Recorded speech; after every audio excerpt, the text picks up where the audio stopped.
interim, which we are now in. We're going to call the meeting to order of the Investments in Technology Improvement and Modernization Oversight Board, which we're going to try to shorten to the Information Technology Oversight Committee because that's really hard to pronounce. But if you will call the roll, proceed.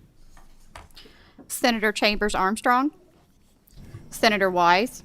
Present. Representative All. Representative Tate. Present. Co-Chair Williams. Here. Co-Chair Hodgson. Here. Okay, members, if you will take a moment to look at the minutes, we will approve those. Okay, all those in favor? Aye. Okay, minutes stand approved. All right, so today, this committee, as every month, we are charged with ultimately making recommendations to the 2026 budget process on long-term investments in information technology. And as such, GIS at all levels is part of that universe. So your task today really is to educate the committee. We want to make good decisions on the long-term strategy and really try to make sure beyond a 2-year budget cycle that we're all on the same page with where we're going with IT modernization. So with that, I think the first up is Billy Ackerman, PVA from Madison County.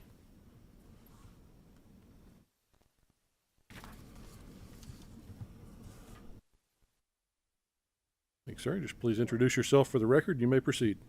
My name is Billy Ackerman. You can press your green button. Make sure your green light is on there. On. There we go. There you go. Okay. My name is Billy Ackerman. I am the Madison County PVA. Okay. You may proceed, sir. Thank you all for letting me come this morning and talk to you a little bit about PVAs and technology. When we talk about technology, GIS is an integral part of that. Along with GIS is our tax roll software. The tax roll software is essentially a list of the ownership, location, assessments, and characteristics of a property. In the past, the Department of Revenue has provided us with an option for a tax roll software, but now that is actually maintained through our local offices using local office funds. Those costs of maintenance can run anywhere from $6,000 to $7,000 for a medium or small size county, all the way up to easily $25,000 for a more advanced system per year. All of that is paid for through local funded, through our local funds, not through the General Assembly allocation. We marry that with our GIS and our parcel data to really work together and figure out what assessments should be and what areas we are assessing. We use the GIS parcel layer combined with aerial imagery to help us figure out where we're going, what kind of values need to be at in different areas. Now, the cost of our GIS is pretty substantial at a local level. We're very fortunate that the Department of Revenue worked out an enterprise license agreement a number of years ago, so we do not typically pay for our Esri products that we run our ArcMap in. Some offices do pay for the aerial imagery, and of course we've had the benefit, many of us, of the new aerial imagery that the state has flown over the last year or so. We do maintain a parcel layer. For the last 4 or 5 years, Madison County actually used subcontracted out with the Bluegrass Ad to cut those parcel layers just because of staffing levels and that type of thing. We have brought that back in-house right now, but we see that change on a daily basis. Moving forward, I know that we are trying to work with COT right now to share some of our parcel layers. And we've gotten some good feedback with some confidentiality and that kind of thing so that our data is not shared other places. The other thing that we're looking for is a hold harmless clause somewhere. Our parcel data is based on plats, deeds, etc. We also have a substantial number of properties where the boundaries are put out there just based on where the property owner says they should be. Those deeds start at where the old pumpkin patch used to be, and that was before the deed was ever written. So we are looking for some protection there. We do bring in a significant amount of income locally from our GIS and our tax roll software, either through direct sales or through our website. Madison County, we currently are able to pay for our website using our GIS sales and our website subscriptions. You know, looking towards the future, our biggest challenges are going to be staffing, and then of course maintaining the technology, especially where GIS is involved. We've kind of gone away everywhere from purchasing something and being able to use it for multiple years. Now everything is a subscription-based product, or you buy it once and you can use it once.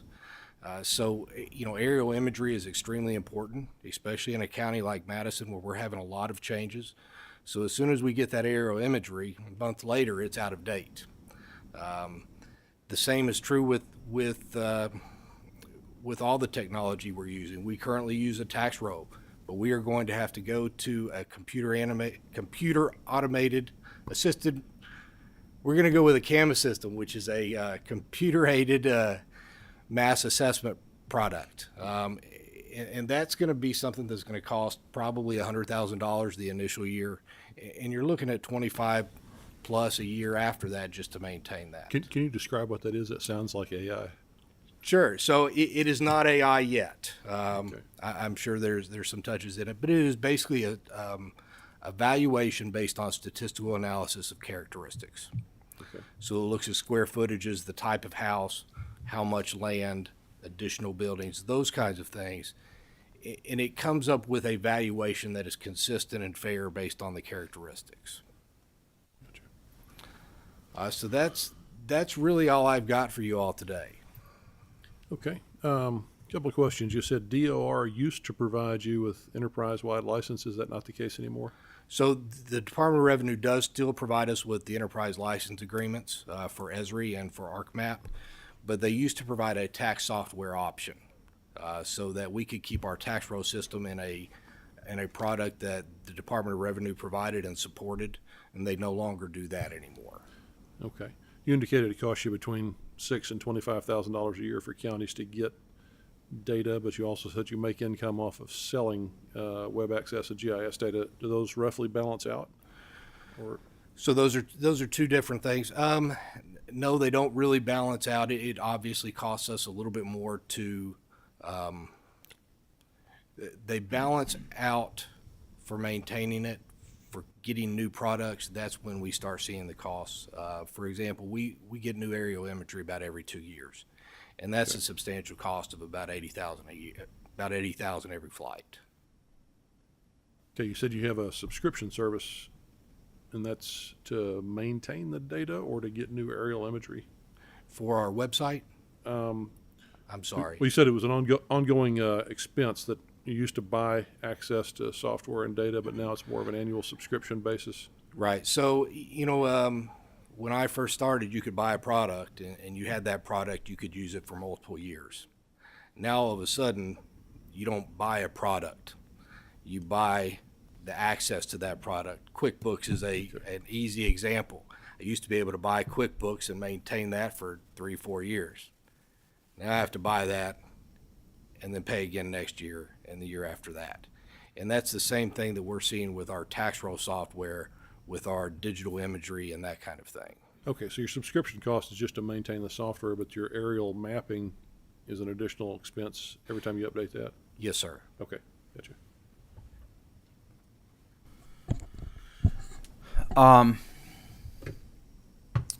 So we have been doing GIS mapping for 911 services. That have you cooperated with them, worked with them? What's your relationship been there? Have you been involved? So I work with the local 911. They have not needed much information from me directly at this point. They don't use our parcel layer, to my knowledge. Our 911 in Madison County, and I think it's probably different in 120 different places, but our 911 coordinates with the county codes and the city codes for address points. And so all of that is then combined, and we're actually the beneficiary of that. So we do not give them any information directly. So do they provide information to you, or are you totally independent of what they do? We're totally independent. We take our information from the county address point layer. that is created obviously for 911 as well. Okay. Are there any other state agencies that request GIS information or data from you? What's your relationship with any others? So generally when a state agency, state police is the one that I get the most, and they come to us, they ask for access, and basically we give them access to our website. We want to make sure that they can get the information that they need to about whoever they're looking for. Okay. How about the transportation department? We haven't had many requests from the transportation cabinet anytime recently. It's been several years since we have.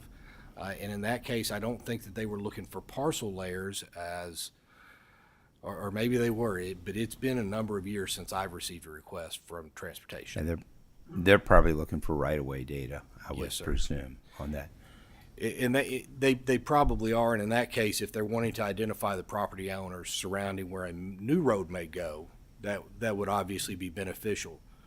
But as far as really determining where between the house and the road that right-of-way begins or ends, our information would not be great for that. Okay. How much money, what do you charge for your website? What is the fee structure that you charge, and what's your absolute, how much money do you actually make from So selling this again, to the public? 120 counties different. Yeah. In I'm just Madison asking, County- you know about you. Yeah. So we're 200 for a year, and then we actually go down to all the way down to $2 for a day. We end up bringing in around 25,000 a year from our website, which is pretty good. But that's about what it costs us to maintain the website for all the features that we offer. That doesn't include, maintaining our GIS data or our tax roll. That just covers the cost of the website. And so I think a lot of counties use a third-party service for that. Are you using the same third-party service, or do you do more on your own? We are using the same third party. We have customized a few things, of course, but we are using the same third party that the majority of counties use. Who is that? It's QPublic, Schneider Geospatial. What sort of contractual arrangements do you have in terms of making the data available to them? I mean, can they resell it? Can people who subscribe to them resell it? What's that arrangement? So the Schneider Geospatial, QPublic, cannot resell our data at all. When somebody gets on our website, I mean, it's kind of out there. We know that there are companies that have our GIS data that haven't paid for it. They haven't signed a contract. I don't believe, personally, that it's anything nefarious going on. I think there's just technology out there that somebody can go and pull that data without writing it down by hand. Yeah, thank you. Yes, sir. Thank you, Mr. Chair. Thank you. I appreciate this information. So you talked about the new product that you're going to be moving to that would determine the value based on the characteristics. So is there a way that you can actually control that value, like a midpoint, minimum, maximum, or does it, because obviously we know that the value of the property ranges based Sure. upon the county. So there are not very many. There are probably a handful of counties that have a CAMA assessment package that their software actually does that. In Madison County, we actually used our first CAMA assessment, or are using it this year. And so we're still playing around with that data. And I think it's going to take a few years to really nail down and figure out which characteristics really move the needle one way or the other that ultimately figure out what the proper assessment is. Because the best way to judge that is you put the assessment on it, and then you watch what happens when the house sells in 6 months. How close are we? That's when we know what it's working. There are a lot of things that we don't have in general. We don't have bedrooms and bathrooms. We can guess at how much of the basement is finished, but we really don't know. And those are big deals right now in the current market. So you can get a midpoint. They'll give you the standard deviation and tell you how far they think it could be off. But it comes back to good data or bad data. Data in is good data in, and you're going to get good results. I'm not sure that I've really answered your question, though. Yeah, and it might take you actually playing with that, like you said, playing with Yes, that ma'am. software to figure out what character.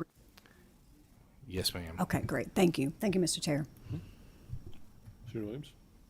I think let me do a follow up on that. So, how often do you overfly the county, and are you doing that with lidar, or what images are you actually capturing? So we're not using LiDAR to my knowledge. I think we're just doing an aerial imagery so that we get, we get the ortho imagery, we get the oblique imagery. We're doing it about every 2 years. Again, in Madison County, I'm fortunate because we've come together with the PVA office, the county government, Richmond City, Berea City, EKU Berea College. That makes that affordable for us overall. But we try and fly it at December, January every 2 years. We just have so much changing that we rely on that imagery. In the before I came in, or let's say 15 years ago, it was pretty common practice to go out, do field work. You would go in front of each house, take a new picture, write down characteristics on your paper property card, bring that back to the office, copy down information into the computer. Now with the amount of new construction that we have, I simply do not have the personnel to go do that for every property. Every new construction, anything that we can't determine from aerial imagery, but we use our aerial imagery for a lot of our field work to establish the condition, make sure that everything looks right, see if anything was added new. We can double check measurements. The imagery that the state has flown is very good imagery, and you can actually do some pretty good measurements on that as well. So, how do you coordinate your overflights and your images with the states? I mean, is it the same vendor, different vendors? How are you contracting? Just tell me a little bit about that relationship with the state. So I believe this is the state project. While it may have been an existing project, I know you're going to hear from Mr. Anness later. There wasn't much coordination, at least for us, coming into it. Madison County is a fortunate one. We know there were about 40 or 50 counties in the state that didn't have aerial imagery, and so this is going to make a big deal for them.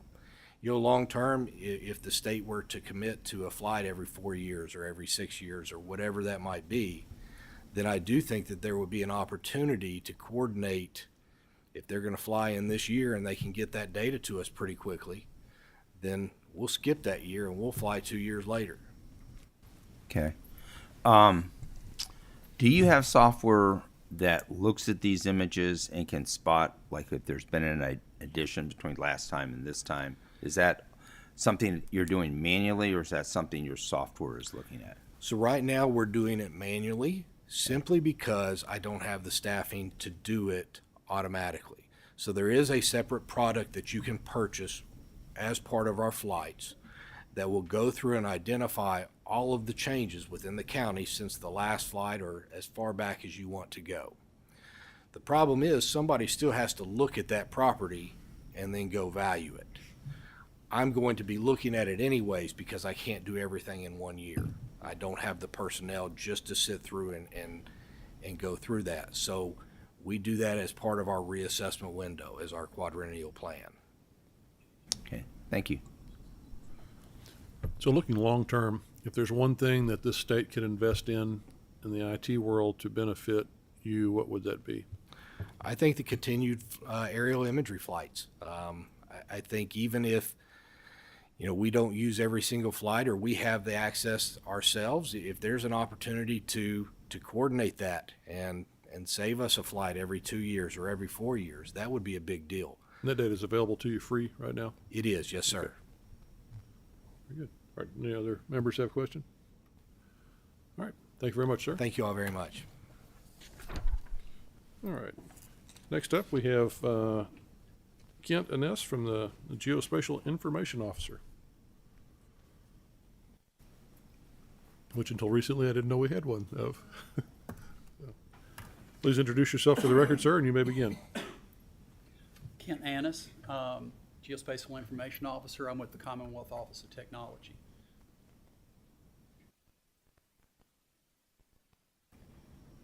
All right. Let me figure out which one of these on the desktop's mine. Is not mine. your green light on, sir? Is that better? Press. There we go. There you go. Much better. All right, guys, let's see which one this is. That's Georgetown's. That's theirs. This one's mine. All right. Okay. Of course, you all presented us with a little list of questions. And this is information to be addressed during the presentation this morning. These were the questions that were asked of us prior to the meeting. I want to start out with a little did you know here. Did you know Kentucky is known as the best map state in the nation? Our enterprise GIS servers receive over 750 million server requests each year. And that doesn't count anything that we've got going on in the cloud. We have hundreds of layers in the public domain, meaning that any unit of local government or anybody in the public or private sector can access this data. The advisory council that was created by the General Assembly is now 30 years old. 1994 is when it was spun up. We're one of the few states to have 2 full statewide LiDAR acquisitions. The latest acquisitions are on a 2-foot point spacing. So imagine you have an accurate elevation every 2 foot across the entire state of Kentucky at about a 9 to 15 centimeter accuracy. Imagine what you can do with that information. We are the first state to create a topographic map series. We're also the first state to create one based on our LiDAR data. We're the first state to map geology at a 24K scale. You can see that in the background on this slide. We're also the first state to complete and maintain statewide water and wastewater mapping. And we're the first state in the nation to acquire statewide oblique imagery. A lot of this is really based on our governance and our sharing and our collaboration. A little bit on governance here real quick. Look at these highlighted terms in here. Geographically referenced, exchange of information, coordinate activities, reduce redundancy, share information, maximize investment. Somebody was thinking ahead. Once again, 1994, this was put on the books. The advisory council, which you all asked about, was led, those findings led to the establishment of it, and it's KRS 42740. The first meeting was actually held in October in 1994. We just found the minutes the other day, so it's kind of been fun to look through those. 25 voting members and 1 non-voting member. LRC has a member on the GIAC. We advise the GIO on geospatial matters. We meet on a quarterly basis.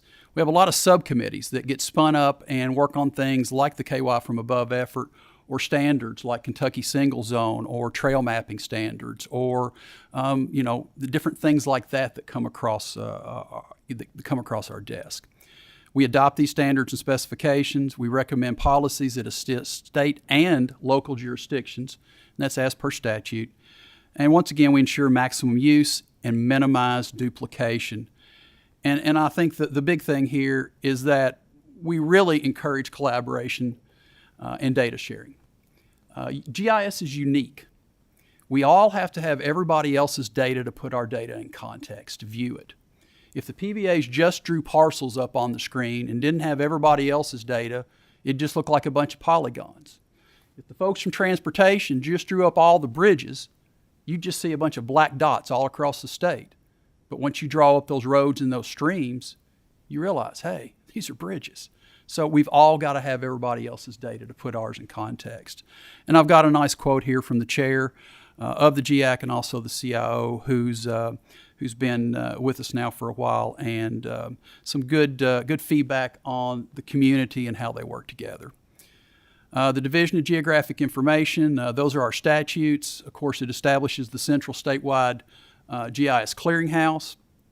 We coordinate multi-agency GIS projects, provide support to state and local agencies, manage KY from above, of course, standards and specs.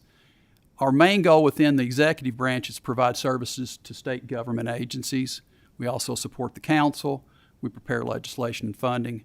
And we've received numerous awards over the years at many levels. But in the 22 regular session, 42655 was created, and it makes DGI says we shall have the sole database of GIS data in state government. I want to make a distinction here real quick. Two types of data that we'll be talking about. Vector data, and these are things like points, lines, and polygons. It can be defined with geometry. So points like those address points you see on there, or the roads are like the roads, or the polygons are the parcel data. Okay, those are examples of vector data. They very small storage footprint. And raster data is elevation data, aerial photography, topographic maps, things like that. These are typically purchased or leased at the local government level. And in state government, we own all of it, but at the local government level, as Mr. Ackerman alluded to, a lot of things are going to this leased-based system, lots of software. So GIS and state government, we all access a centralized GIS database. We all pull our data together. It's in one place. We store it in one place, and we all access it. Agencies create, maintain, and share this data. That's how that got created. That's how that's been grown over the past 2 decades. And this cross-agency sharing and collaboration is a culture that we've really fostered. It's really key to agency business processes. There isn't, the first things that come to mind is COVID, the tornadoes, and the floods. This stuff was used day in and day out during those response efforts. Supports executive level decision making, especially in those types of events. And we provide a really unprecedented level of situational awareness with this data. We're really empowered in such a way because we've got all this in one spot and because we can put it all on one screen that we can make a lot of decisions and we can really see what the situation is on the ground in a unique way. Agency use cases. I'm not going to belabor this because I think everybody understands, what they're used for, but that last one right there, those folks, 911, they need all these layers. They have to have that for situational awareness for the first responders. Once again, the importance of sharing this data.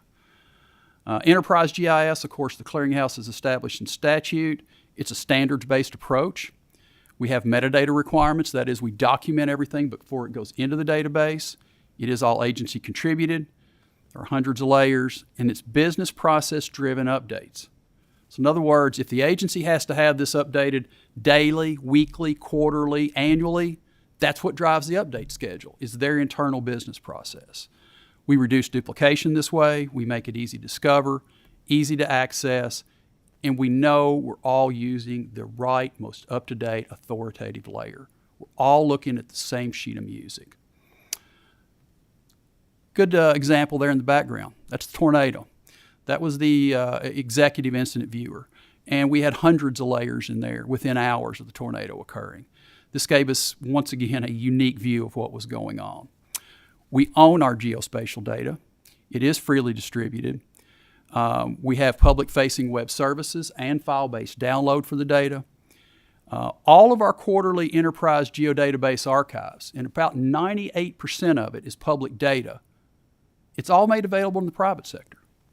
They can go out there and download it. We know of entities who are going out there and looking at our LiDAR data, looking at all of our other layers, looking at our aerial photography, and making decisions to move their businesses to Kentucky based on this data. And I'll have to tell you, in our office, surveyors and engineers, we hear more from them than anybody else. They use this data day in, day out, and rely on it to do good work here in the Commonwealth. State government GIS data is not sold. Never has been. Got to talk a little bit about KY from above.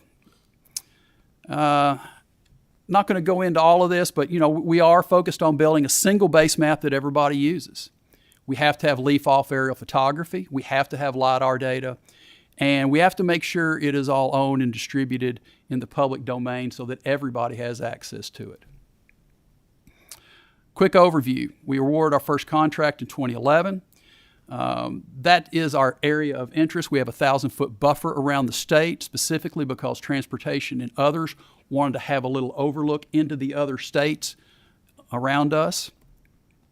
We look at contiguous county-based acquisition when we're doing our planning. Currently, there are 26 program partners. Acquisitions are prioritized based on partners' needs. Our first statewide LiDAR coverage was completed in 2017. Our second one in 2022.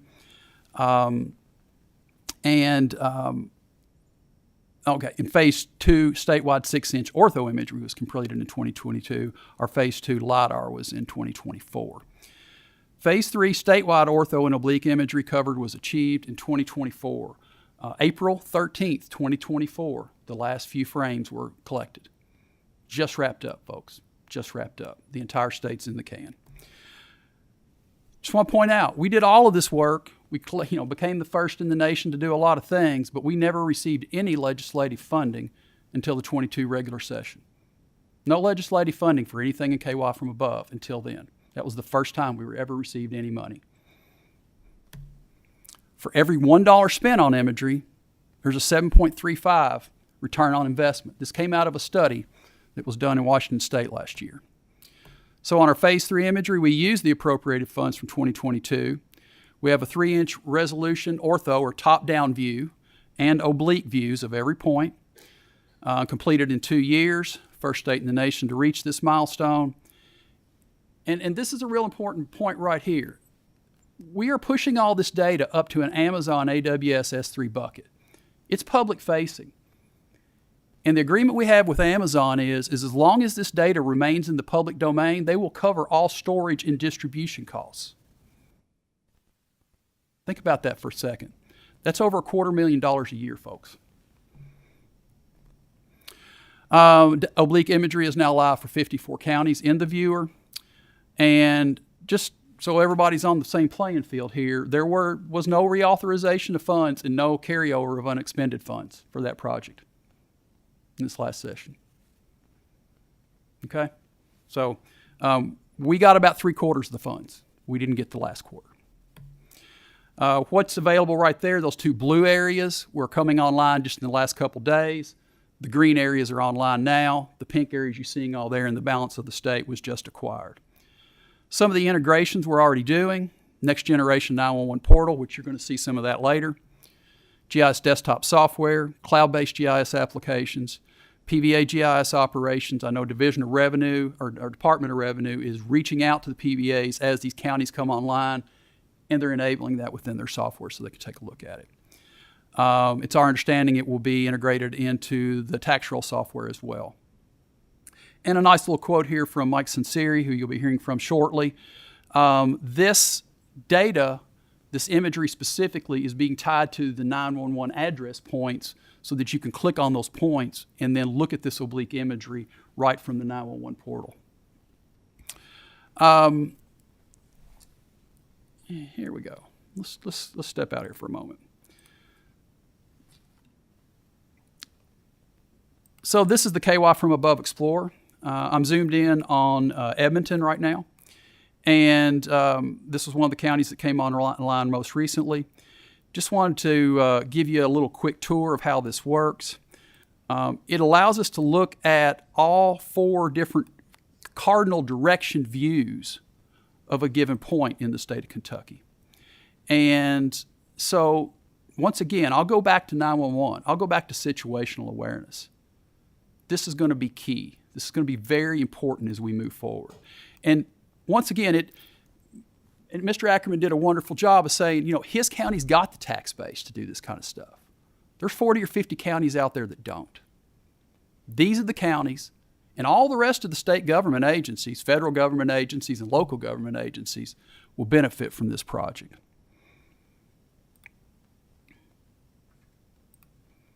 All right, sorry about that. Let me get back to where I was. All right. Back to the questions. Is state GIS data sold or rented as a service to local agencies? No, it's not. We don't do that. It's available for free. It's open access. We don't charge anybody for access to any data. The data resides in the public domain. There are no use restrictions. You didn't see me log into that viewer just a minute ago. It's easy to discover. It's easy to access. Do local agencies buy or rent their own data from a vendor? Vector data. Few, if any, local or state agencies really buy or rent or lease or any kind of data like that. They create it themselves most often, or they have somebody create it for them, like an area development district or something like that. Now, when it comes to raster data, The majority of the local government entities do utilize a licensed product right now, and that precludes them from sharing it beyond who is the licensee. The communities that cannot afford that, of course, rely upon KY from above imagery because it's in the public domain. Are there consistency issues with vendors, contracts, data format, or interoperability or data ownership? It's not at the state government level. And really that's because of the advisory council. It's because it's been here so many years and because this governance has been at play. Not every state has a council. Not every state has this kind of stuff in statute. And I can tell you that if you were another state, their answer to this question would be different. Okay? We're very fortunate that somebody had the foresight to put that governance in place when they did. It ensures that data is created, stored, and accessed in accordance with our statutes and our adopted standards and specifications. We must own the data. We must meet or exceed all GAC standards and specifications. And I'll add on top of that, we make sure that it meets all federal specs too, because when we get money from them, we know it has to meet their specs. And it must be freely distributed in the public domain. Final question, what are the barriers to long-term success? This is the top one right here. You know, we thought we had some consistent, dedicated funding for this project, and all of a sudden it didn't happen. Lack of operational funding for the enterprise GIS. It's expensive to run the enterprise GIS, I can promise you that. It's expensive to store everybody's data, but because we're storing it in one place, we're only paying to store it once. And then an unwillingness to share GIS data. And that's not aimed at anybody in particular. That's just a general issue that we still have from time to time with some entities. And, you know, there are pieces of information that folks think, well, we don't need to share that with you. Like I once heard the folks in Fish and Wildlife say, well, we don't need to know, everybody doesn't need to know where boat ramps are. Well, I'm gonna go back to 911. Sometimes you need to know where a boat ramp is. Sometimes there's an emergency on the water and you need to get that boat in there. So here you've got a recreational layer that's being used for emergency response. So sharing of this data empowers us as Kentuckians and empowers our state agencies and our local governments.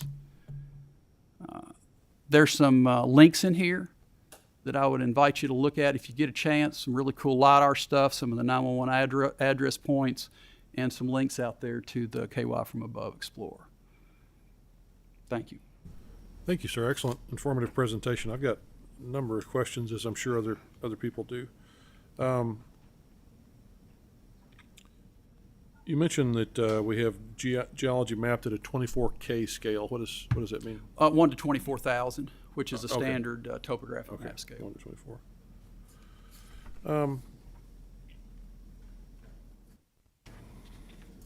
You said also that we try to minimize duplication when we collaborate. Is that amongst state agencies or with local agencies and the state? Definitely within state agencies.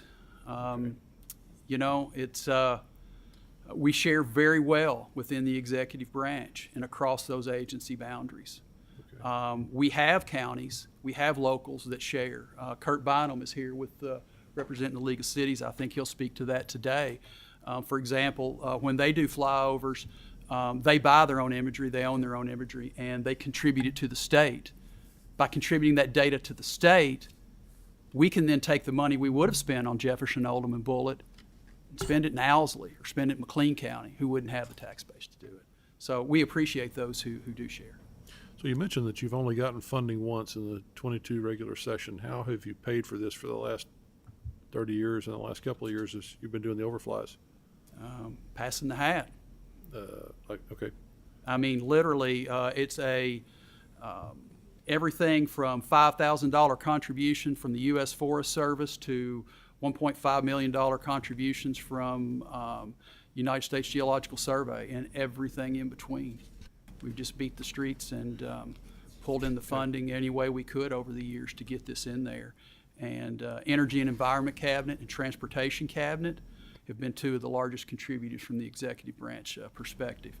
And, you know, that's been very key to success. If you're making everything available for free and in public domain, which is great, what's your source of income where it says every dollar spent, there's a $7.35 return on investment? Where does that return come from?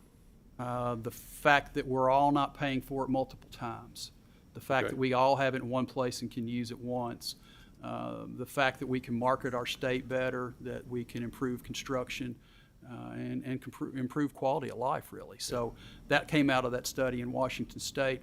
I used that quote in a presentation a few weeks ago, and the GIO, my counterpart from Indiana, was there, and she said their recent study said it was closer to 20-to-1 return on investment is what they found. Okay. But no direct source of income from that data for No, for your agency? it's no, nobody's reselling the data. I think Senator Wise has a question. Thank you, Mr. Chairman. Thank you for the presentation. And like the chairman mentioned, I did not know this exists, and I'm sorry for my stupidity as a legislator. You would think we would know everything in part of state government, but we don't. My question is, I teach graduate school classes in intelligence and security. Do you have internship opportunities and employment opportunities? I've got a lot of students that would love to get into something like this, and many that do work like this at different federal agencies across the country. So what opportunities does your office provide, if any, that we can maybe put them in contact with the right person? Our office doesn't have a lot of opportunities right now for internships internally, but I do know that a lot of state agencies do that, especially at the operational level. I know that EEC, the Energy and Environment Cabinet, did a big thing last year where they had a lot of interns come in. I know KYTC has done this in the past. It's been about 20 years ago, but an intern mapped every feature at every state park about 20 years ago. And that is some of the best data collected. You know, campsites don't move a lot, so it's still pretty good. But, you know, interns have contributed to some pretty cool things over the years, and there are opportunities in the executive branch. If you could have somebody maybe get in touch with me after we adjourn today, I would really appreciate that. Thank Okay. you so much. Yes.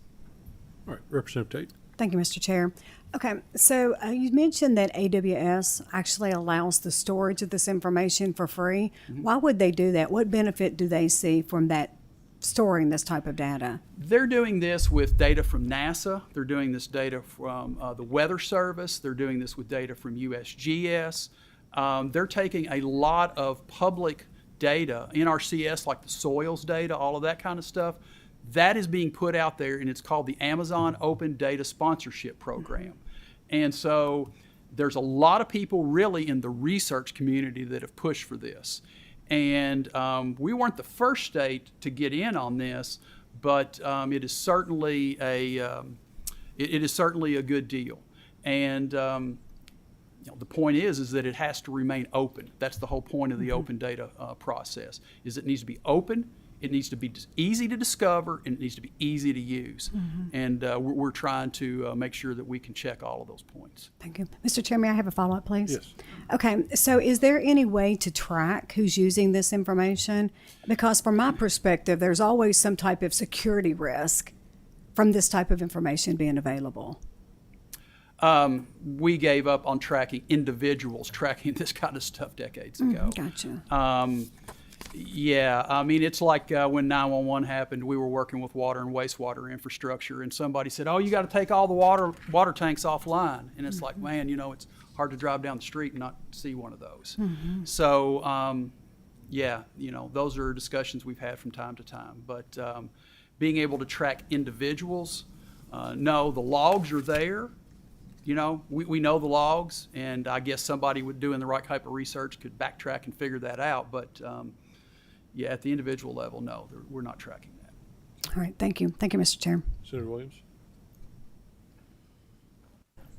If you want to know who had the foresight, it's probably Representative Pete Worthington, who set up this committee back in '94 when I was here. I was on it. I didn't do anything, but it was Pete that had this idea that was considered, what are you talking about back in the day? Okay, but anyway, so I would say he might be the godfather of this. Okay. So I'm looking at your collaboration partners and funding and whatever. And I see there's like 10 local governments. Seems like 4 out of those 10 are happen to be in my district. Okay, there's other ones that are actually a collaboration partner with you. So why would these 10 local governments be your collaboration partners? They provide various amounts of data versus other governments that wouldn't be involved. And these are just, I mean, some of these are cities, some of these are counties. So you're talking about the KY from above Yeah, collaboration? I'm sorry, Yeah, KY yeah. from above. Let me give you a good example. Kenton and Campbell County, okay, we just flew phase 3 LIDAR. We're starting on our 3rd pass over the state. We just flew phase 3 LIDAR. We had 13 counties we had to finish up phase 2, okay? We have economies of scale pricing in our program. And as the number of square miles go up, the price per square mile goes down. So by them putting in with our project, they were able to lower the cost of their project by almost 45%, I believe. So once again, they got in, we get the data for those 2 counties, they got 45% off. It contributed to our phase 3 acquisition status. So the entities that have bought in over the past, they're buying in along with some project where we're collecting, a quarter of the state. We're getting at the lowest price per square mile, and so all of a sudden, those 2 counties, which wouldn't have got it at the lowest price per square mile, are now getting that rate.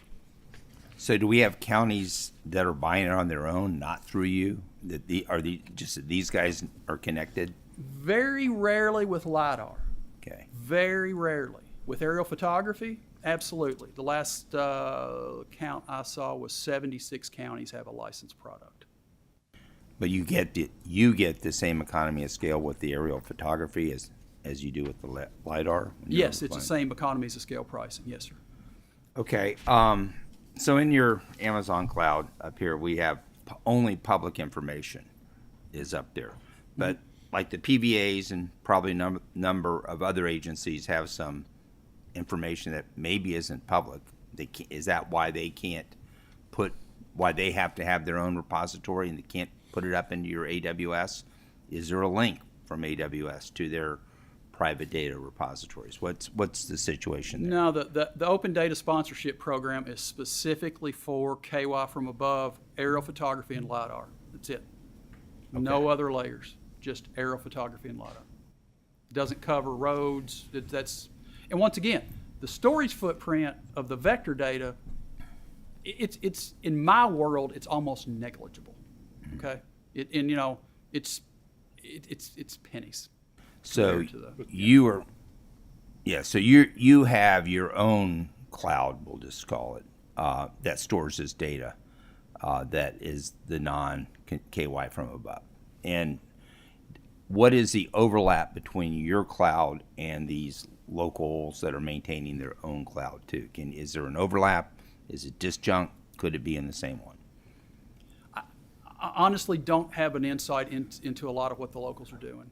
And in terms of, I know that, for example, what Mr. Ackerman said about using cloud-based solutions for tax roll and for their imagery and stuff like that. But, with the exception of a few of those that work with us on a regular basis, I apologize, I don't have a lot of insight into how they're storing their data and things of that sort. Okay. All right, for long-term success, you said you need consistent legislative funding. About how much are you talking about for aerial photography and LIDAR? What we want to do is move to a 3-year program because, you all appropriated the funds over 2 years, okay, to over a biennium. And so you can't fly until the leaves are off the trees. Yeah. You can only fly for about 2 or 3 weeks in November, and then you can't start flying again until the end of January, okay, because of your sun angle.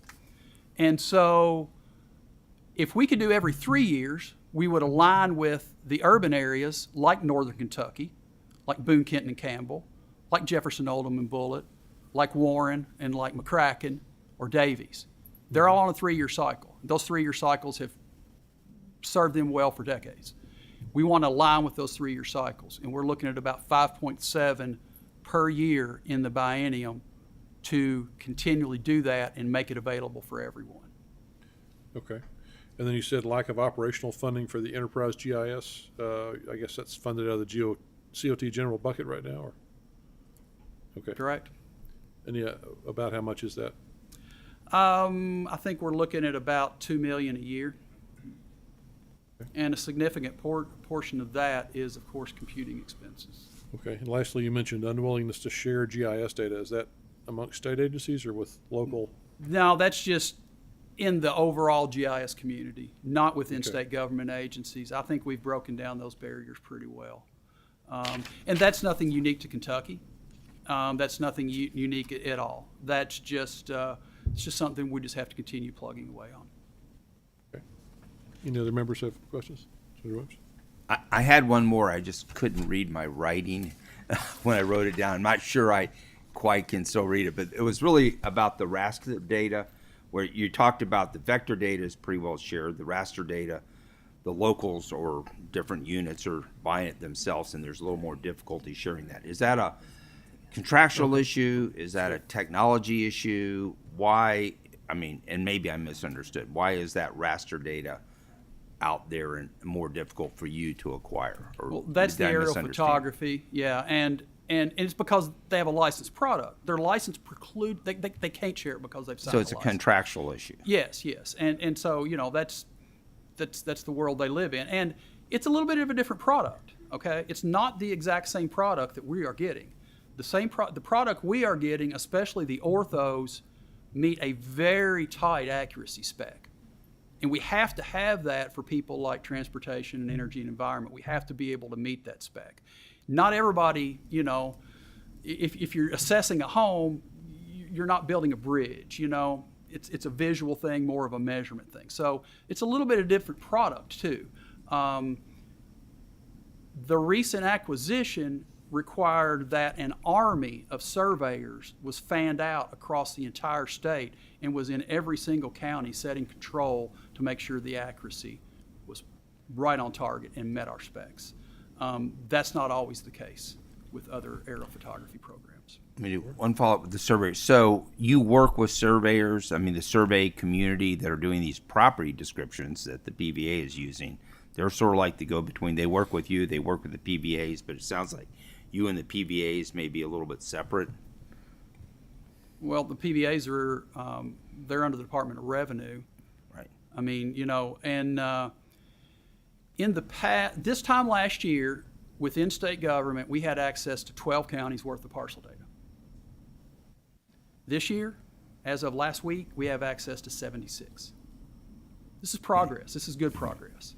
And I can tell you that it is empowering our agencies to make decisions that they couldn't before, and especially folks like economic development, you know, they need this every single day. And finally, they're getting their fingertips on that. So we appreciate the willingness to share, and we want to make sure we're doing it in a secure fashion so that, as Mr. Ackerman pointed out, this data doesn't get out there into the hands of folks that aren't supposed to have it. Thank you. Very good. Well, thank you, sir. Very interesting and informative presentation. Anybody else? Anything? Okay. Let's move on. Next up is Mike Sunseri, Homeland Security, along with Molly Conaboy and Wes Jones.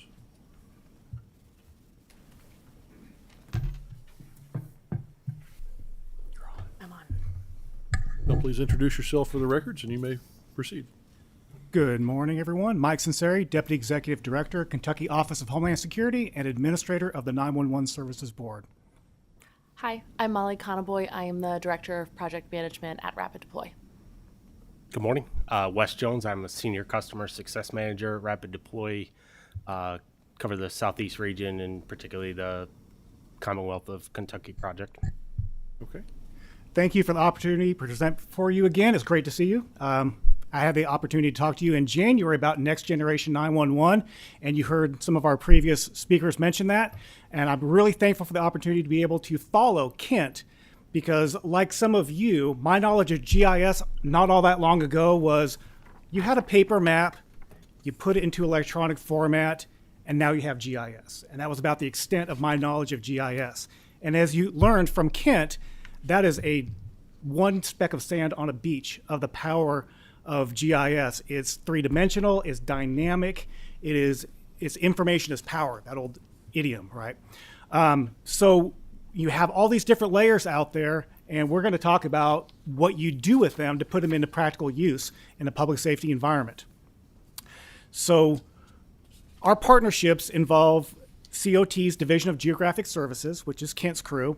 They provide the Kentucky from above aerial, straight down photography, and also the oblique or the angled, which has great benefits for public safety.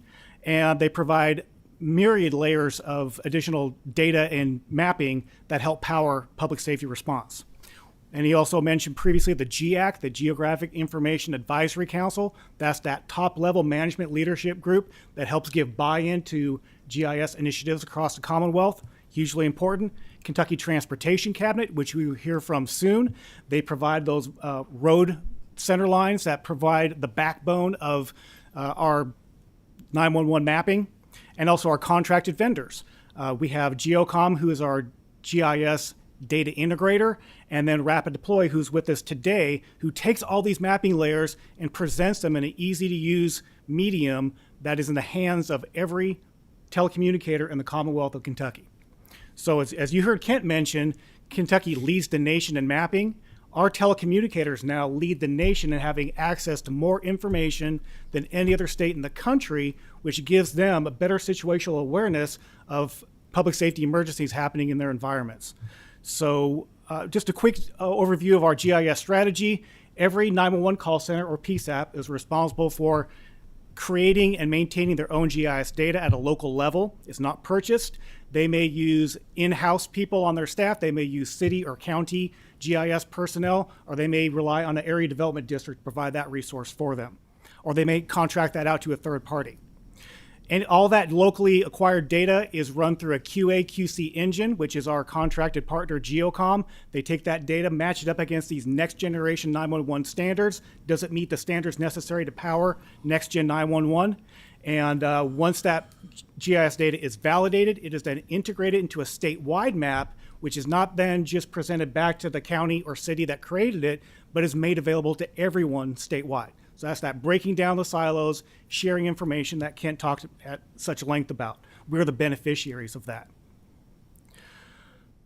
So rather than subject you all to another PowerPoint presentation, which I know is going to disappoint you greatly, we're going to actually show you a quick demo of how these different mapping layers are put in the hands of our telecommunicators across the Commonwealth and how they're helping to power better, more efficient public response for 911 calls. So I'll turn it over to you to drive. Good morning again. So just really quickly to level set, all of our products are cloud native. So they have access to these not only in the 911 center, but they can also be used in the field. So they could be used at a command post, they could be used at a firehouse, wherever it's needed. We are in over 20 states across the country. We have 11 statewide deals, including this Commonwealth of Kentucky. And as Mike mentioned, there is no other state that is providing the level of GIS data to their 911 telecommunicators as Kentucky. I've spent 30 years in emergency services, 911 and emergency management. Last 3 years here with Rapid Deploy. I started out with, as Mike referenced, the binders of maps and trying to locate callers and things like that. There's two critical things in 911. Number one is obviously to locate the caller and exactly where they are. And then number two is to get help to them at the location that they are. And we can do that through the power of GIS, through all of the resources that are available and the stuff that's being made available, particularly here in Kentucky. So just really quickly, just want to show you the features that we're providing down to the level of every 911 center here in the Commonwealth. So take a 911 call, it will automatically zoom in.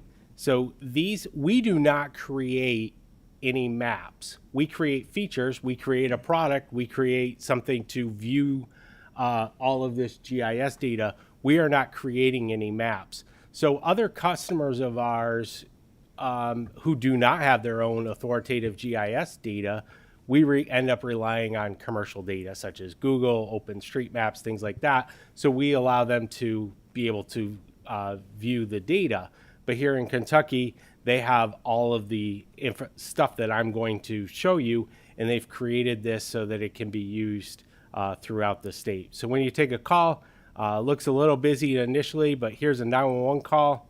The caller location is moving just a little bit, but what you're seeing here are the address points. As you can see, as I move in, these are the web maps that the state has created that allows us to be able to display both, regular mapping, the oblique image or the top-down imagery, and then as you get in closer, you can start to see, structure outlines and things like that. All things that are useful for the 911 telecommunicator in terms of being able to identify things. We can also be able to pull up things such as Google Street View, so they can go in and be able to see, a street view of the particular area where a call is. But what we want to get into here are the actual GIS layers. So again, all of the data is built around the concept of, one, locating the caller, and number two, getting help to them. And so some of these things are not used all the time. Your street address points, center lines, what the actual road names are, those are actually important, obviously, on every call. But let's say, somebody's not at their house, they're not alongside the roadway, they're, on a boat, they're on a beach, they're someplace else that's not at an addressable location. All of these layers and tools that Kentucky has can help somebody be located and direct first responders to get to their location. So we have, state parks and, campsites, lodges, public structures, use trails, cottages, hospitals, libraries. All of these are different types of information that could be used. They may not be used on every call. They may be used in unique situations, but every single one of those layers has a value in any type of emergency where somebody's going to call. And again, all of the base maps have been created. I showed you, as you zoom in and out, you'll see the level of detail change. They've also created this street base map, the topographic base map, and then they're showing the hillside and the oblique imagery. You saw some of those things. They're all available here to the telecommunicators. We're also providing what are called the NINA EPRC layers. So what this is we provide every telecommunicator the ability to contact and find the phone number and information for every 911 center, every primary and secondary 911 center across the country. And what happens is, in the value in this is a lot of times people will call in, give you an example of a call. Somebody calls and says, my friend has made some statements on Facebook. They're disturbing. I'd like their welfare checked. Okay, where are they located? They're located in Shenango County, New York. If I'm here in Louisville, Kentucky, or Frankfurt, I have no idea where that's located. So what I can do is actually go over here to New York. I could search Shenango County. I happen to come from there originally, so I can tell you where that is, so I'll save the time. But I can click on that, and it's going to tell me that the 911 center there is Shenango County 911, and here's their 24/7 number. And so within seconds, I can locate every 911 center across the nation as needed. We also have traffic incidents. So these are being situational awareness. Somebody calls in an incident on the interstate or a busy highway. Before responders, this is public source data from Google, updated every minute. So somebody calls in an incident on an interstate, I'm going to be able to see the impact of that before responders ever get there, because that information is being updated every minute. And so I can start to see that because people are reporting it through Google Maps or Waze or things like that. So we provide all of those types of resources. So this GIS information is critically important, obviously. The other thing that we can do is we have the ability to, if somebody comes into, say, this call right here, and they say, you know what, this address point is actually wrong, so that actually should be 600 and 602. They can just click on this map discrepancy. It's going to take a screenshot of this. They would just put a comment here indicating what the issue is. They submit it. It goes off to the GIS folks, who can then immediately take action on that and fix that issue. The same thing is available for what we call Annie Alley. That's your address and phone number information that comes from the phone carrier, mainly for landline phones, which are only about 20% now of 911 calls, but used to be a bigger issue. If you find any discrepancies in that, you can report that to whoever at the county handles your 911 discrepancies. So all of this, data, as I mentioned, is incredibly important. And then the thing that we're now doing is we have an app called Lightning, not available here in Kentucky yet, but we're going to hopefully bring that here. And the power of it is it takes all of this data and now brings it down to the responder level in a device-based device right on their device. So everything that you're seeing here in terms of address points and boat launches and all of that information can now be in the hands of the first responders. So, because what's happened in the past is a telecommunicator will take a picture of it and they'll text it to somebody, and you're trying to zoom in and figure it out. They're going to see every 911 call if they need to on their device. They're going to see all of that rich GIS data right here on their phone.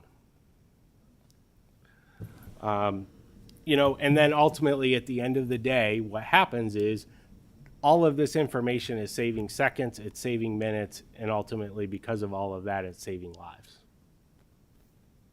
Fascinating. Thank you. Thank you very much for that. Question, your product, you are taking GIS data and layers from multiple sources, and you're adding some 911 specific intelligence to that. Is that what I understood you to say? We're taking them directly from the Kent's office, from the state of Kentucky. So all of those layers that you're seeing listed in there, that's all, the source of it is the state of Kentucky's aggregated GIS data. Okay. So behind the scenes, in order to get the response time that a first responder needs, are you making a copy of all that data so you can access it quickly, or is it going to multiple systems and reading from multiple systems at once? It's actually hosted. So the way that our system works is it integrates with GIS services. So all of those layers, actually, that Kent was mentioning that you're seeing on the list here, they're hosted on the internet through what we call like map services or layers.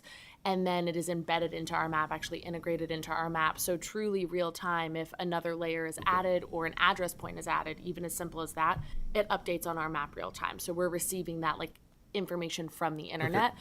There's no copy, there's no upload, there's no anything that happens overnight. It's rather instantaneous. Okay, so all these layers are public domain then? They are public. Yeah. We do have support for secure services. So if there is something that needs to be more private and requires a password, we support that as well. But these layers for Kentucky specifically are public. And that For county, I also, sorry.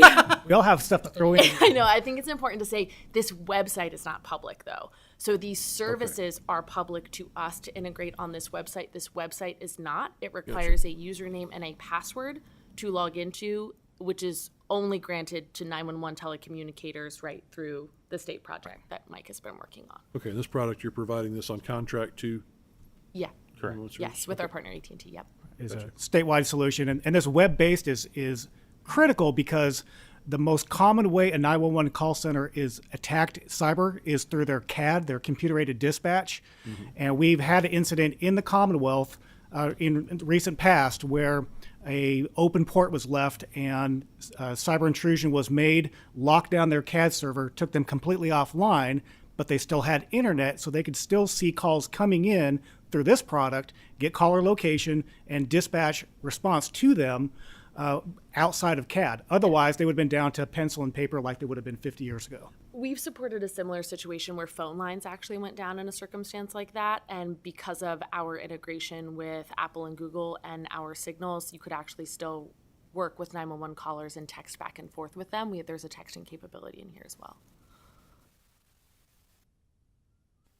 Yeah, I want to understand the relationship between your data and Kent's data. So when you say, I know you got your database and that you link to, I think, Kent's data. So are you, I'm going to back to this, I'm going to call it Kent's data since Kent's here, Commonwealth's data. He talked to us. Okay, so is it his data? Does his system have to be up for your system to function properly? His system does have to be up, but it's all the same data. So, right, Yeah, it's we the are same actually using his database. Right. So if Yep. he's down, your service can't link, your system's Well, up. but- radius is still up, right? The map with the commercial layers would still be available. So call takers can still log in. They can still see 911 calls coming in. They can still interact with it and text with the caller. It would just maybe be some of those layers. that Some of they the other couldn't see. layers that you're showing us up But- there. I'd I'd would have to not rely be on Google available. Maps Yep. instead of the. Yeah, Right. but So the it- databases are one and the same. Our system is reading essentially his database. Right. But that's why the changes get, because it's his data, same data, right? I mean, Same we data. refer to it as Kent's data as well. Okay. It's all Kent's world. The rest of us are just That's right. So can you go back to that first 911 call that you showed us with the dots in the city? Sure. And there was a bunch of dots around it. Were those all people calling 911 too, or what were those dots So these around are it? locate what you're seeing here. This blue is in the middle is the most recent location. We get location updates every 10 seconds from Apple and Google if it's a wireless phone. If it's if you zoom in Yeah. here, these are Right. different. That's just These him are different moving- call that's plots. The caller moving around. So that's Right. what it was in that community. He was running around the yard. is Well, the one and I they was may looking not at. be moving. Also, is signals Yeah. get Plus or minus updated. 25 feet. Right. Correct. And that can be really important in an incident with the vehicle involved. Right. And they could Right, and- cross a jurisdictional boundary from one PSAP to another. Can you see adjacent cell phones? Well, I was going to, you can locations? see adjacent data, which I think is another important piece to say here, right? Every Right. PSAP has their own website that they log into, but if you zoom out and pan around, you can see that data jurisdiction to jurisdiction. So you're no longer limited by, I'm County A and I only have County A, but then caller moves to County B. You can zoom over and you can see County B. And that trail of dots is going to follow you, that data is going to follow you. And that's the benefit of having a statewide project, because all of this is, even though they have their own individual environment, they have access to the full data. Okay. And even also Kentucky has, how many states that border? 9? 7. 7. They've created web maps that also have data from the adjoining states, so those on a state jurisdictional border still have access to data across their So when I go to state line. some areas of my district and I get service from Indiana, you're going to sort that out for me? That's where my Sure. 911 We'd love call is to. going through? Okay. Good bit of it, actually. Okay. Thank you. All right, any other members, questions? Okay, thank you all very much. Thank you. Fascinating. All right, next up is Whitley Keltner and Curt Bynum.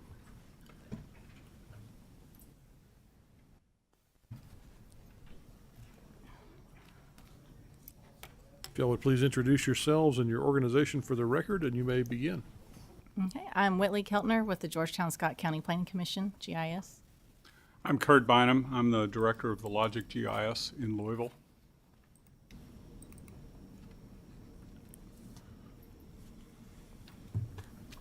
Okay, so thank you for having me today. I was going to talk to you a little bit about small town GIS.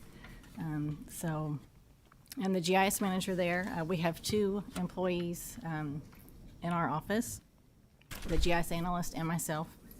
We serve Scott County and the 3 municipalities of Georgetown, Sadieville, and Stamping Ground. All right. And I'll give you a little bit of history of our office and how it got started.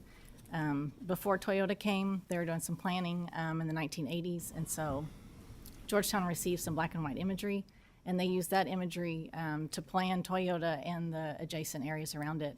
And that kind of planted the seeds for GIS to begin in 1992.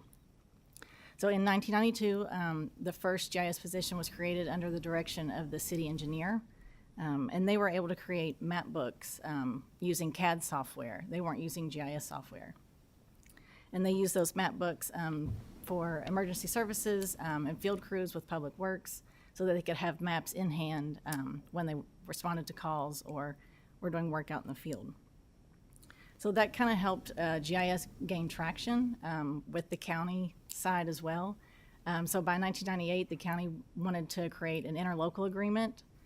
So interlocal agreements are funded half from the city and half from the county. And so it was decided that GIS would become its own interlocal agreement underneath the umbrella of the Planning Commission, which was already an interlocal agreement. So we get our funding half from Georgetown and half from Scott County. In 1999, we had our first aerial flight flown. 20 base layers, map layers were created. So that kind of started the whole GIS database that we have today was from this aerial flight. 2001, they moved from a CAD system to a GIS system. In 2002, I think they had 27 map layers. Today, we have over 200 map layers in our production database. In 2005, they had another aerial flight flown to update those base layers. They also had a LiDAR flight flown to create topographic data. So in 2010, they had around 100 map layers that 3 staff were responsible for editing and maintaining. So that kind of made it hard to keep track of changes. So you had multiple files. So they want to invest in enterprise GIS, which also provided the capability to have online mapping and to get information out to the public. And in 2010, the Scott County PVA had an aerial flight flown. I think this was the first time we had oblique imagery flown.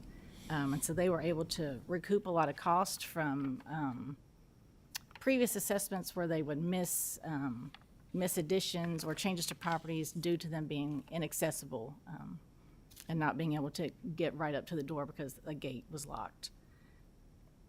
2019, we had another aerial flight done from our office that included imagery update and LiDAR update.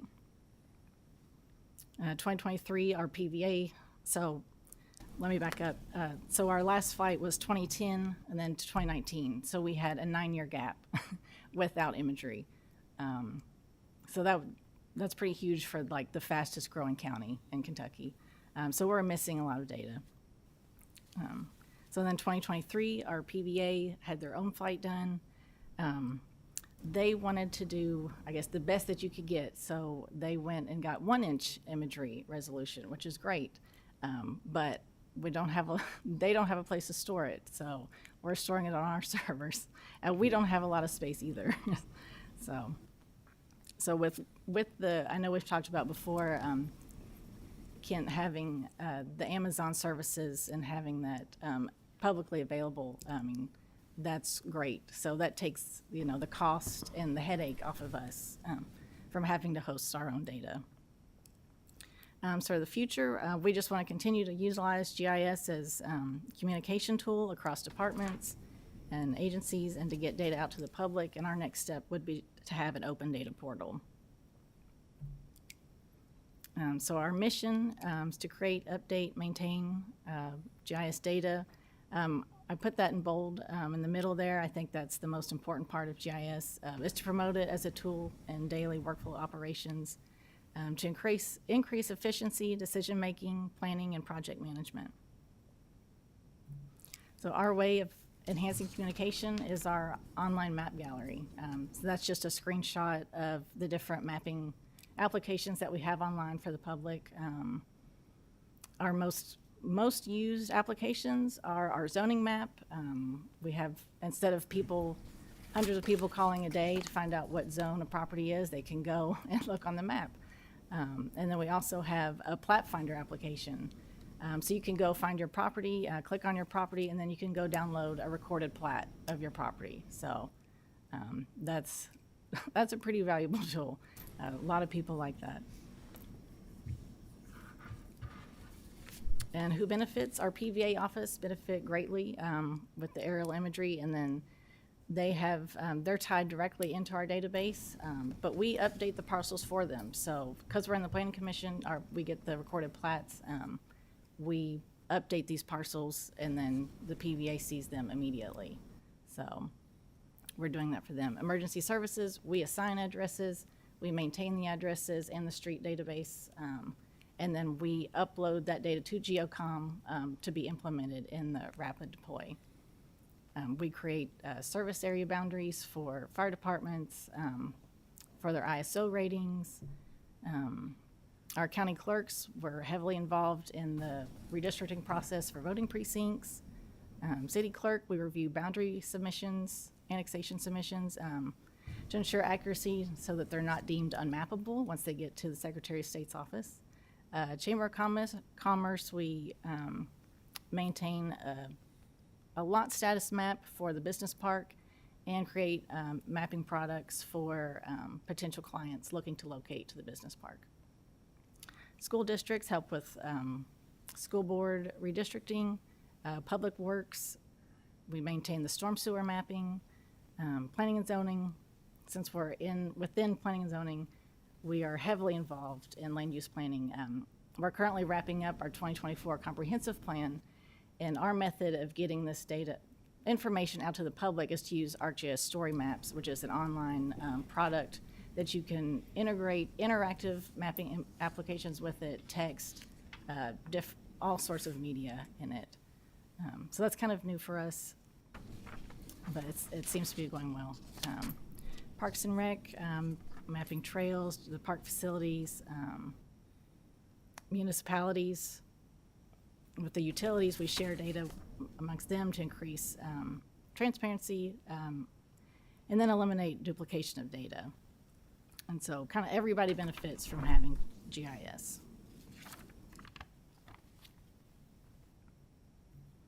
So our challenges, small staff, like I said, we're only a staff of 2. So we have limited time to do it all. We have limited budgets, we have limited opportunities. So like we had that 9-year gap for an aerial flight because we didn't really have the funding for it. It's hard to stay on rapidly advancing technology, so if someone else can do it, that's great. And then openness to new technology. Some folks they're just not open to it. Either they don't want to try it, or they've been burned by failed projects in the past. So. And support, statewide GIS projects are great, support for small towns. Georgetown's kind of fortunate that we do have Toyota, so we have had additional, funding or revenue to help get aerial flights or other projects going. But for counties smaller than us, aerial flights are huge. And then to be able for them to store it, that's great. That takes a lot of headache off of us, so. That's all I had. So Very if good. you'd Thank like to, Well, switch seats. sure. Oh, questions. I'm sorry. Oh, would you? Steal thunder. Yeah, I was gonna say, I don't know if you do questions at the end of your presentation or mine. Anybody have one? So them to store it, so your vendor's storing it, or are you talking about Kent storing it? So we store, we have our, Couldn't resist. our own server that we host and we're storing. So you store it all locally on your own servers? Yes, yeah. Okay, thank you. Musical chairs.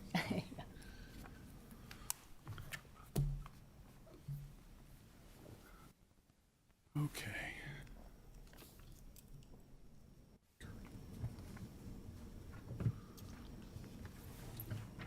I think this is me.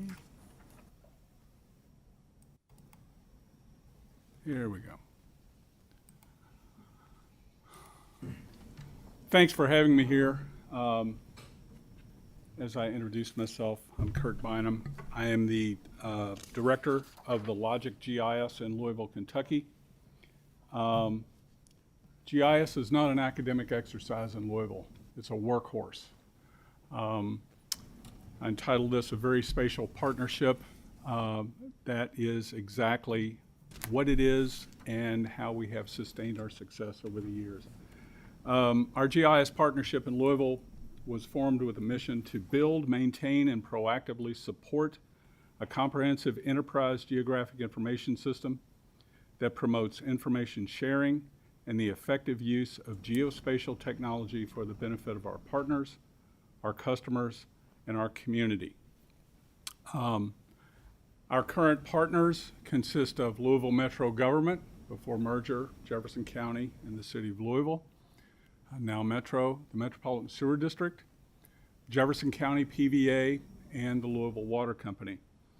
And this partnership was formed in 1988, which makes it, 36 years old this year.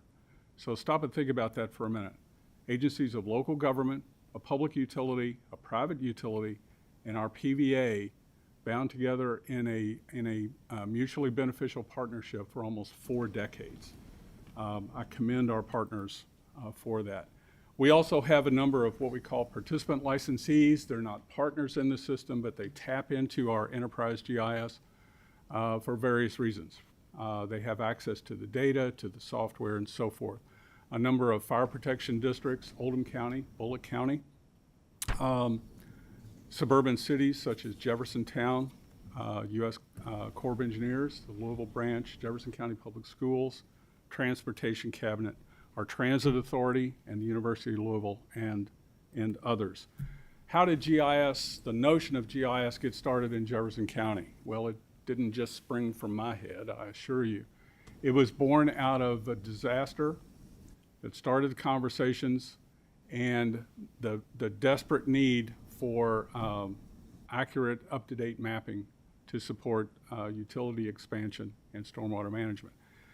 In the winter of 1981, the combined sewer system in Old Louisville. I don't know if any of you are familiar with Old Louisville. Some of the sewers were 100+ years old.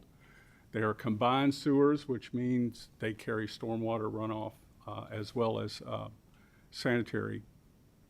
But those sewers blew up, and yes, we had color photography in 1981, but not a bad photo. This happened to be Hill Street under a railroad overpass, and for scale, you can see a car flipped over on its side, some folks walking along the sidewalk. Approximately 13 miles of combined sewer system in that area were either damaged and destroyed. Now, what's this got to do with GIS? I was working as a consultant back in the day. We had contracts with the City of Louisville and MSD, and they came to us in a blind panic.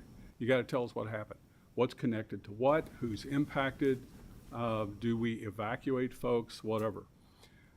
We spent weeks with any kind of map we could find, paper maps, papering our conference room, connecting dots, and doing damage assessments and so forth. The powers that be at the time said, there's got to be a better way to do this. We have to have instant access to shared information about our infrastructure. Thankfully, in that event, there were no fatalities, although there were reports of manhole lids flying through the air like frisbees. Have you ever lifted up a manhole lid? Yeah, they're pretty hefty.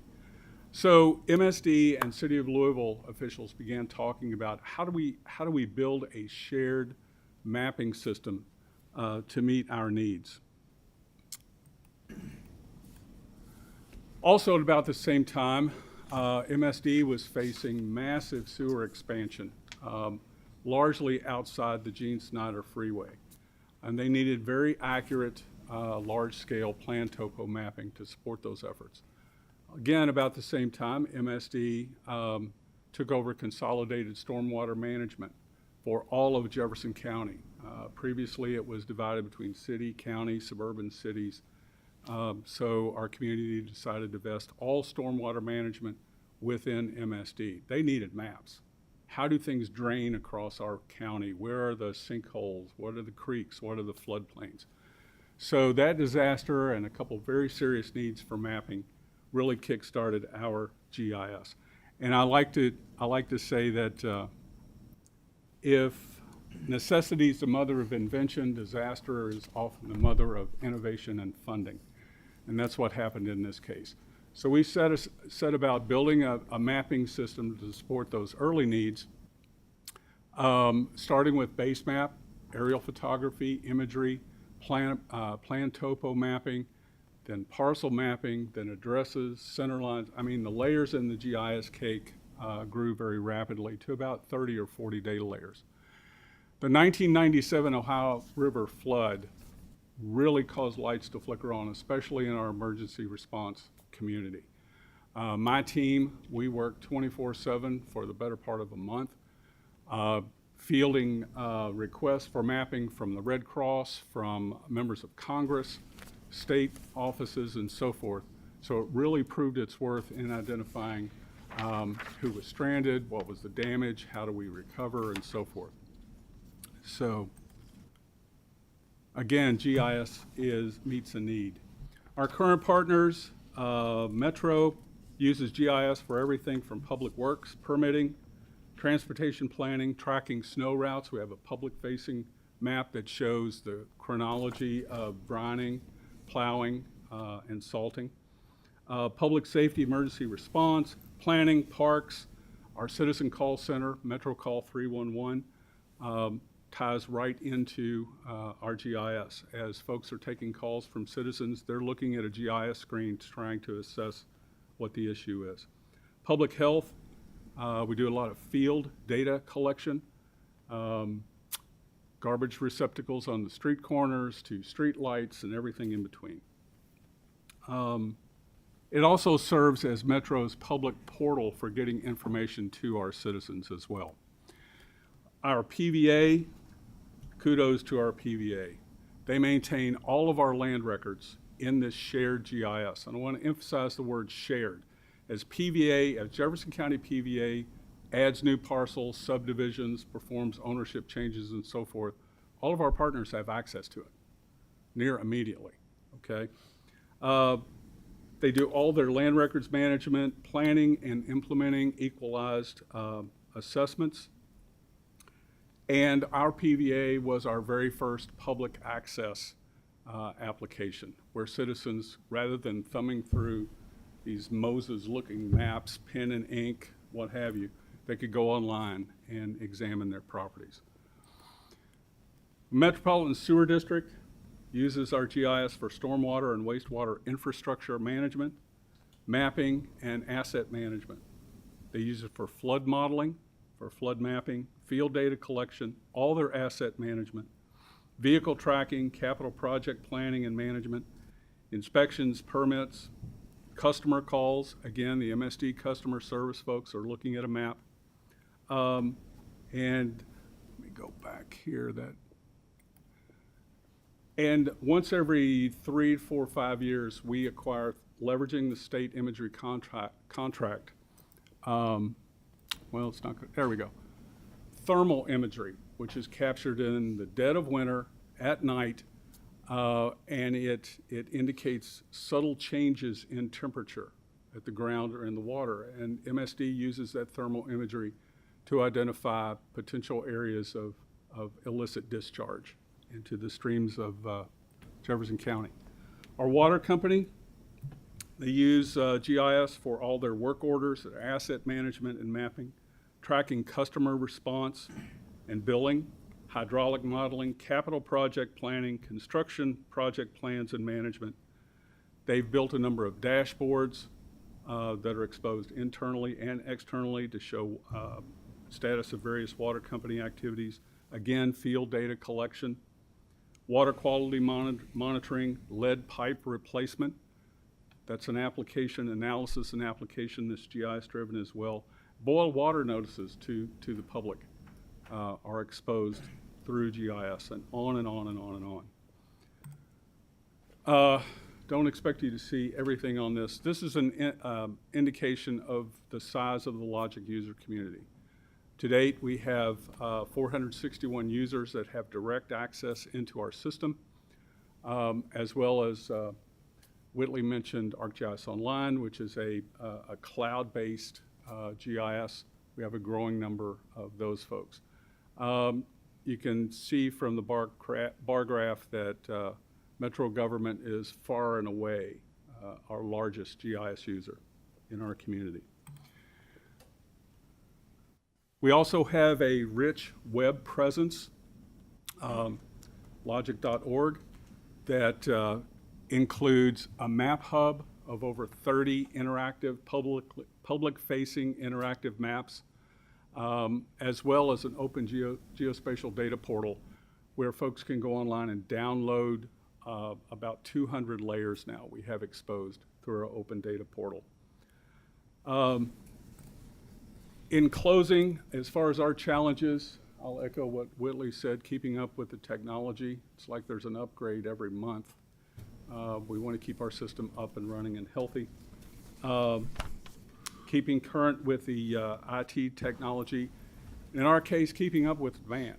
I mean, we have a dozen new users, it seems, every month that want to tap into the system. And they have ideas about new data they want to incorporate in the GIS, new applications, new mapping tools, and the like. I think this is fair to say, with the exception of merger, city-county merger in our community, nothing has so positively affected how we do our work in Jefferson County than GIS. It's everywhere. Applications, story maps, everybody wants things on the web. We all do our business somehow using this tool, whether it's tracking our garbage receptacles or street lights or crimes or you name it. Everything is somewhere, and it's our job to get it into the system and share it. I do want to offer kudos to our friends at DGI for their, what is it now, Kent, 13, 14 years of begging, borrowing, and I won't say stealing, but coming up with some way to get our entire state captured in aerial imagery. It's been a Herculean task. We've been involved in Kentucky from Above since day one. Our imagery, early on, we adopted the state standards, or actually participated in creating those standards. Up until this project, we contracted our own imagery for various reasons, but we adhered to the state specifications and standards. And as Kent mentioned previously, we fly Jefferson, Oldham, and Bullitt counties every 2 to 3 years, and our partners decided unanimously early on to donate that imagery to the state imagery project so that other areas of the state, not so fortunate, could get that imagery. And I encourage the legislature to make statewide imagery an ongoing concern. Things change. They just do. And we need to see what those changes are. So we are happily leveraging the imagery that was acquired this spring, incorporating it into our system. Imagery is our most heavily used base map, okay? If a picture's worth 1,000 words, a good map is worth 10,000 words, and good imagery is worth 100,000 words. Leveraging the state imagery contract saves us, our community, about $300,000 in 2024. So I commend the legislature for having the foresight to take pictures of the entire state. I strongly encourage you to do it again. That's it. Very informative, thank you. Members have any questions? So are you storing your data on your servers, your vendor servers, Commonwealth Office of Technology servers, we won't call it, yes, or on some other cloud service? Primarily on-premise, our own server farms. Do you also link to the COT data Yes. from there? Yes, okay, we do. Thank you. All right, very good. Thank you all very much. Appreciate the information. Next up, we have Will Holmes, JYTC. Hey, Jay, can you take the chair for a minute? Oops. Introduce yourself and proceed. Yes, sir.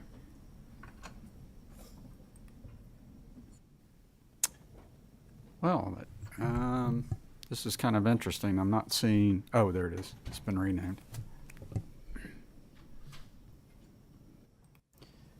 so my name is Will Holmes. I'm with the Kentucky Transportation Cabinet Office of Information Technology. I'm the GIS and Big Data Branch Manager. So I want to thank you for the opportunity to have this conversation. You'll see that I have the Commonwealth seal because GIS is really built on that. United we stand, divided we fall. So I'm going to start out broad and then bring it down to transportation because I think a lot of people have spoken about parts of this. Kent certainly has at a broader perspective, and I just want to connect that together. So first of all, this is from Deputy Secretary Hancock when he was talking a couple of years ago.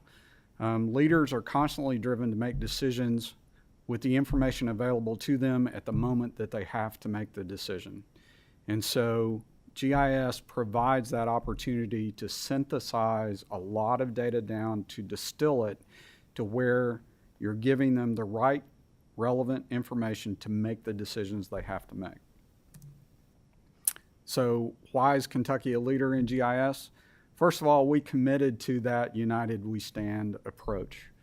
Our earliest GIS user was in the early 80s, Ken Bates, and he was always willing to freely share what he knew, the data he had, et cetera, and that built up in state government and then throughout the GIS community to share and collaborate with each other.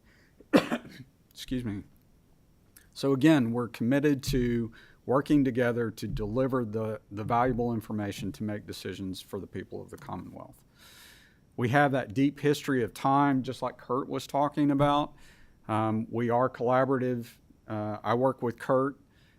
He works with our District 5 staff to be able to share information across those boundaries, and we are solving those problems at a peer-to-peer level.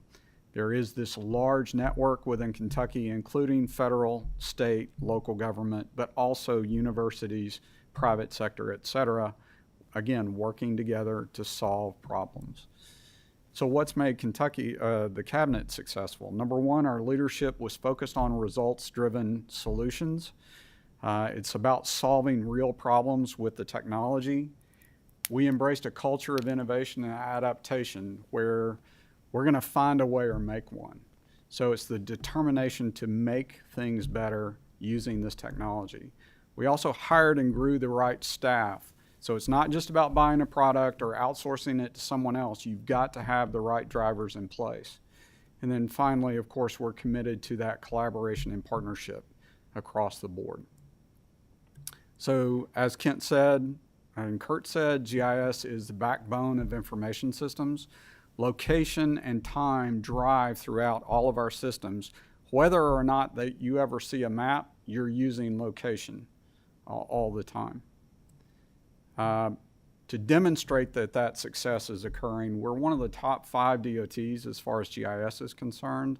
We've won 6 international and 3 state awards since 2012 and more further back. We're also thought leaders, and we've done workshops, conferences, a variety of things.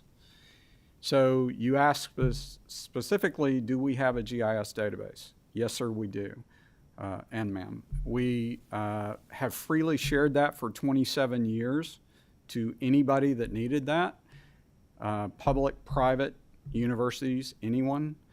That is updated every week and pushed out to be freely available in Kent's repository or the COT repository, as well as to the general public through the statewide Geo portal.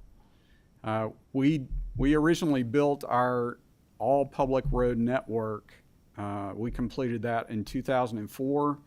We did that for $17 million less than if we had outsourced that. So we did that in partnership with the area development districts and ourselves to be able to get that and put it in place. I can tell you that there are states today, I was just at a conference 3 weeks ago, that they're still struggling to try to figure out how to do that. We've had it since 2004 for 20 years. So does our data interact with county and local data? Our center lines are the foundation for next-gen 911 for most counties, not all, but most. Obviously, Curt was ahead of the curve, and he and others like him have had things in place before we started building that out in the late 90s. But we've partnered and worked with local governments that cooperate. We want to partner. It was also the foundation for a lot of the counties when they first started standing up their GIS. They didn't have to go capture roads. They just took ours because we gave it to them for free, right? And we always want to serve the people of the Commonwealth. Our Division of Planning works with the area development districts to, again, integrate all those local road data, the new roads, the new subdivisions, all of that. That is done through the ads in a collaborative way to try to be as efficient as possible. There are specific people like Louisville or Northern Kentucky where we do work directly with them rather than going through the ads, but that's on a case-by-case basis. So the history of KYTC as far as collaboration, as Kent said, we were one of the founding members of GAC 30 years ago. We have been a key investor. When you ask where the money came from for Kentucky from Above, as far as state agencies go, KYTC provided 35% of that funding. Why? Because it is valuable to us to have those products, and we also recognize the benefit across the board. So we've dug deep and we've tried to help where we could for the common benefit of the state. We've consistently published to the state repository, to the open data portal for at least 17 years. And as Kent said, we're a close collaborator with DGI and other agencies.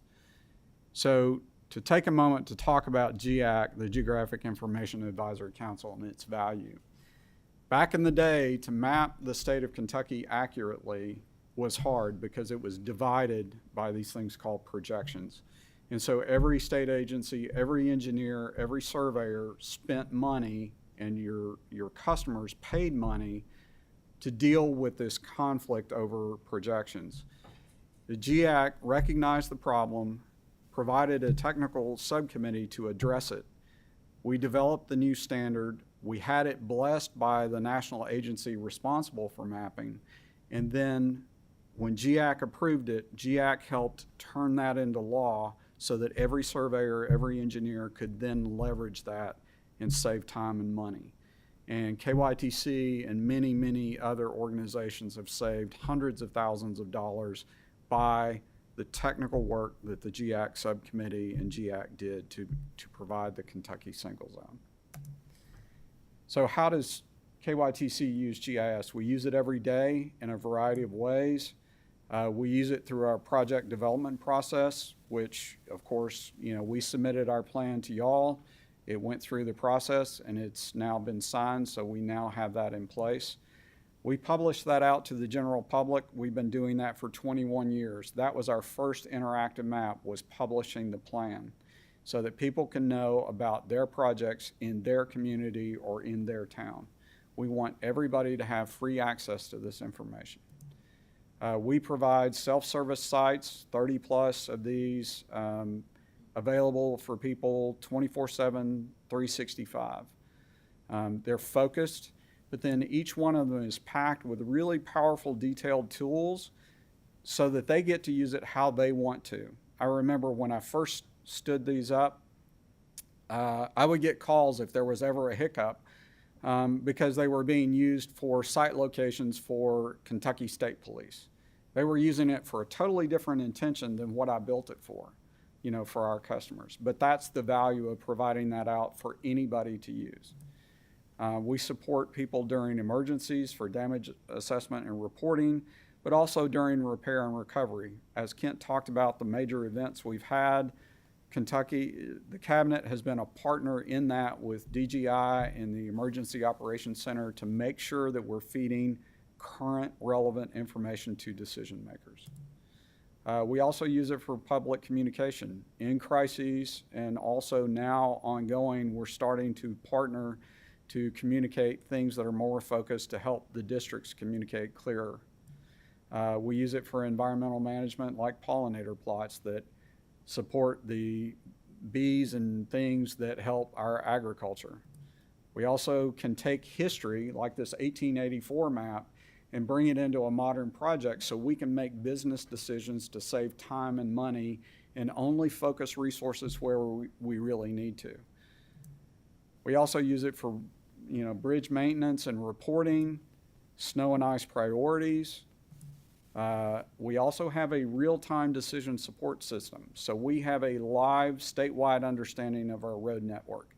Every 2 minutes, we have a fresh snapshot that we feed out to our decision makers, but also to the general public.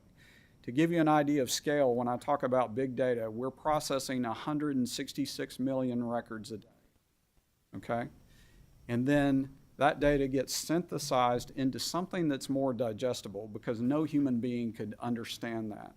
So we put it into an interactive map for the general public and decision makers so that they can drill into what's important to them to make a decision about what they need. We're also putting relevant information out to Waze so that then as you're navigating, if you're using that tool, it's available to you and transparent. It's just there. We also feed dashboards that, again, you never see the map, but that location is driving information that's relevant to the engineer or decision maker so that they can use it in their real time. And I just want to say that, we're not doing all this data work for data's sake. It's really about people because it's the people that matter, and GIS drives decision makers so we make sure people get home safe at night and get up and get to enjoy a good day tomorrow. So that's it. Well, thank you, sir, for your great work. I use KYTC maps all the time to inform my constituents about road projects and story maps and all that kind of stuff. Excellent. Very handy. Good. Any members have questions? Okay. I have been advised that we have saved the best for last. So Tabatha Clemons, if you'll.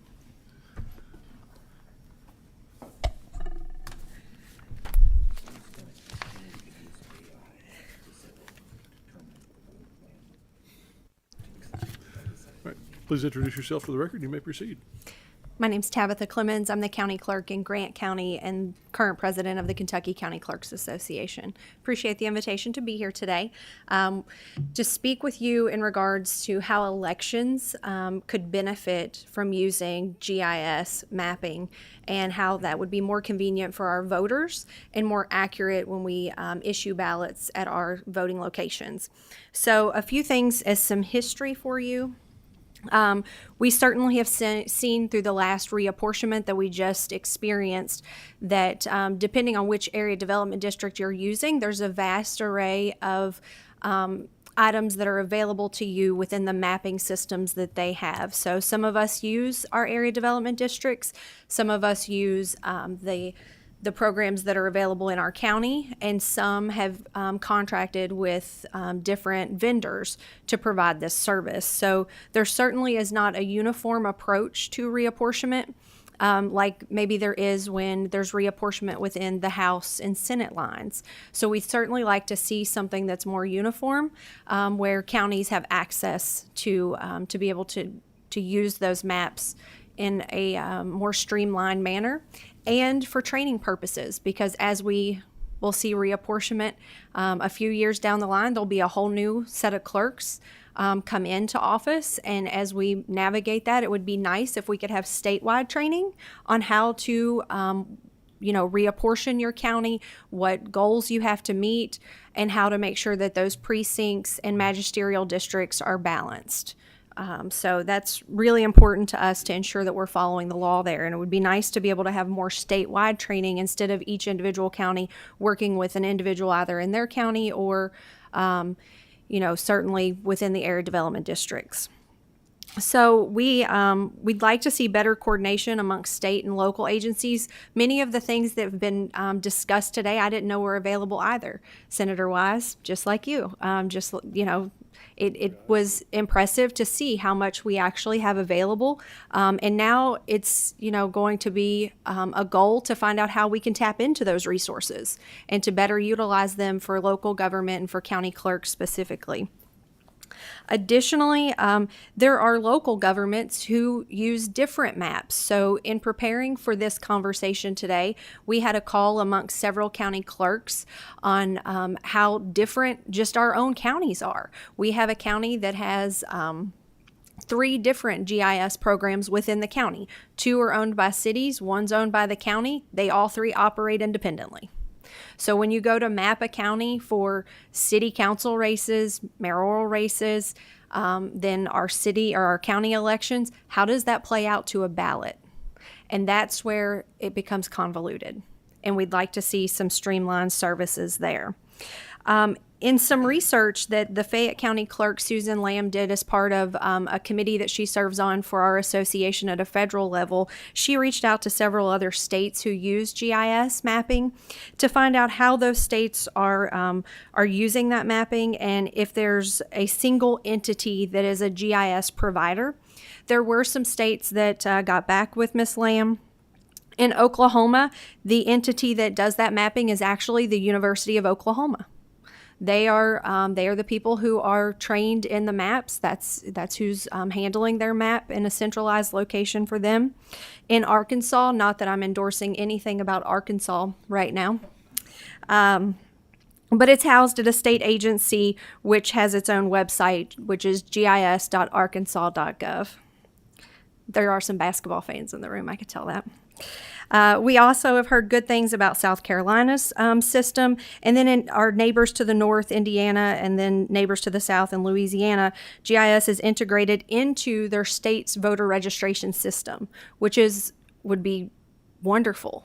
Be great to be able to know exactly how that works. So one thing that I want to go back to about the mapping, when I became clerk in 2015, took office, elections was one of the things that I was so excited to get involved in, is how to make sure that our elections are accurate and safe and secure and all the things that surround elections, because it really touches a lot of people.